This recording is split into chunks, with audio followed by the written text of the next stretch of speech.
Definition ọ̀pọ̀lọpọ̀ èèyàn nípa Ọlọ́run kọ́ lọ́lọ́run tọ́lọ́run jẹ́ kọ́ nìyẹn. God is who he is, and not until tọ́lọ́run bá define ara ẹ̀ fún ẹ bí èèyàn ló tó lè mọ tọ́lọ́run jẹ́. Báwo dẹ̀ ṣe lọ́lọ́run lè define ara ẹ̀ fún ẹ nígbà tó bá ní ẹ̀mí ẹ̀ nínú ẹni? Kódà ẹ̀mí Ọlọ́run nínú wa gan, I know in part ni, I see in part, and then prophesy in part. Kò ń ṣe gbogbo ẹ̀ lálẹ́ mọ̀. Torí ẹ̀ pastor kan kọ́ ló ń feed gbogbo ayé, prophet kan kọ́ ló ń feed gbogbo ayé, country, nation, state, oríṣiríṣi àwọn ìránṣẹ́ Ọlọ́run, because Ọlọ́run ìtóbi gan.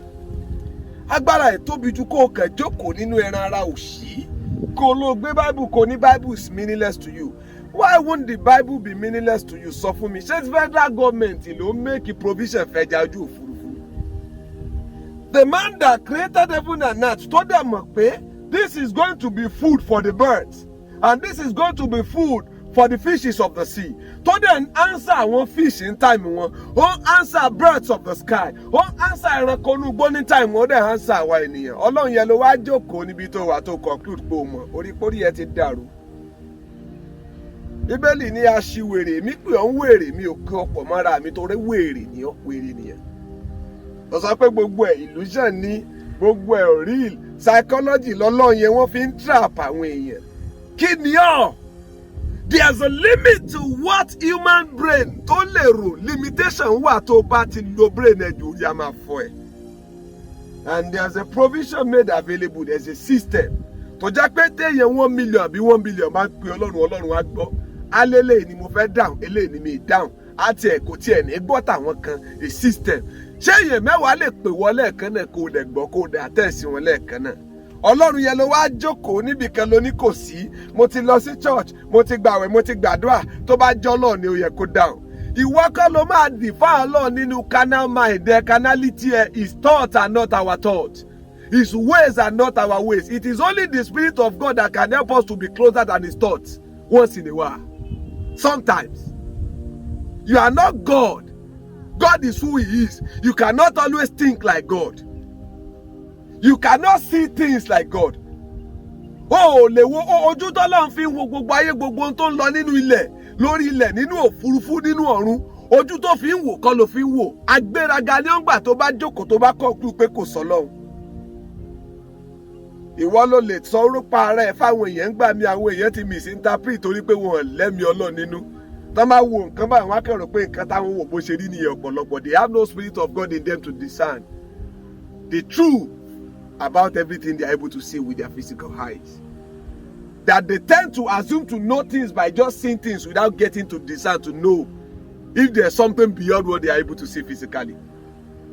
O gbọ́ nǹkan tí mo sọ fún ẹ. So o wá jókòó síbì kan, o wá ń fi ránṣẹ́ gbé Ọlọ́run pé o gba gbogbo story Bible yẹn gbọ́. Everything is just nonsense. It doesn't add up. It doesn't make sense to me. O wá ń disregard the spirit Ọlọ́run. O ń fi carnality tí ò ní ṣe pẹ̀lú ẹ̀mí Ọlọ́run sọ pé ò ń define Ọlọ́run pé kò sọ́lọ́run. Illusion gbogbo ẹ̀. Káì! Ẹgbẹ́ orí ọmọdé. In tó ò fi lè tètè mọ̀ pé wà tó ò fi lè mọ̀ tán ni pé n tó fi jọ́lọ̀ náà nìyẹn bí lágbára ìwà. Kò ṣeé rí, kò ṣeé wò, mọ̀nàmọ́ná lójú ẹ̀ kò ṣeé wò. Ó ní Mósè ẹnìkan rí mi kó wà láàyè, akọ̀yìn sí ẹ̀ lórí ojú Mósè ò dẹ̀ wá bákan náà. Akọ̀yìn sí wo gan là ń sọ nípa ẹ̀? Ta la lágbára ayé tó lè wo oòrùn tó ní òsọ́lọ́run? Ṣé o lè wo oòrùn tó yọ sí mi báyìí ni? Kó o dẹ̀ lajú kó o dẹ̀ wo oòrùn nínú ògo rẹ̀ tó ti ń ṣògo. Federal government ayé wo ló ń paná oòrùn tó ń tan oòrùn? Ó dẹ̀ assume pé kò sọ́lọ́run ọba. Federal government ayé wo ló wà tó ń tan ní òṣùpá, tó ń fọ̀ǹdé epo, tó ń tan ní òṣùpá àti ìràwọ̀? Tẹ́pọ̀ yẹn ò dẹ̀ tán, ṣọwọ́ wọn ka ṣẹ́pà wọn ka ṣágbára wọn ka ṣá. Ṣé federal government ayé ló ń bọ́ gbogbo ẹran inú igbó àti ẹja inú òkun àti gbogbo ẹ̀dá orí ilẹ̀ alààyè? Can you see that you are doing too much? You are stressing yourself by thinking carnally. You are carnal minded. You are not spiritual minded, thinking that there is no God and there is no God because God has failed you, because there is a definition that you give God in your heart. And God is not meeting up to that standard, to that definition. So you have assumed and concluded that there is no God because of that. Even yourself, you cannot, no man can define himself. It is God and the Spirit of God that can define who you are to you, that can translate your own destiny, your purpose to you. Torí ẹ̀ lọ́pọ̀lọpọ̀ ṣe ń live opposite their destiny lónìí. They are living a life that is opposite what they are destined to be, because they cannot discern or define who they are on the surface of the earth and what they are here to do. That is why they are not fulfilling their purpose. Tó bá wà ní àwọn tó ń bọ́ lẹ́njà pé kò sọ́lọ́run, ronú lórí àwọn nǹkan tí mo ti sọ yìí. wèrè lọ̀rọ̀ àgbélébù létí ẹni tí ó ṣègbè, ẹni tó sì máa argue ó ní rí wọ́n á rí bí ẹ̀ pé ó máa rí bí ẹ̀ pé wọn ò rí, ní gbígbọ́ wọn á gbọ́ máa rí bí ẹ̀ pé wọn ò gbọ́. Ó gbọ́ nǹkan tí mo sọ fún ọ. Mo mọ̀ páwọn àgùntàn Ọlọ́run òye ti yé wọn. Mo mọ̀ páwọn tọ́lọ́run fẹ́ tàn sínú Ọlọ́run ti gbọ́ èyí máa fà wọ́n wá sínú agbọ́ Ọlọ́run pé eléyìí máa tóbi ju kí n assume lọ. No one can define God. Even the Spirit of God is not even closer to God like the Son, which is Jesus. The Spirit is translating the mind of God and the word of God to us. That is why we know in part and we see in part and we prophesy in part, because we cannot know God more than God. God is who he is. You cannot define God like God will always define himself to you.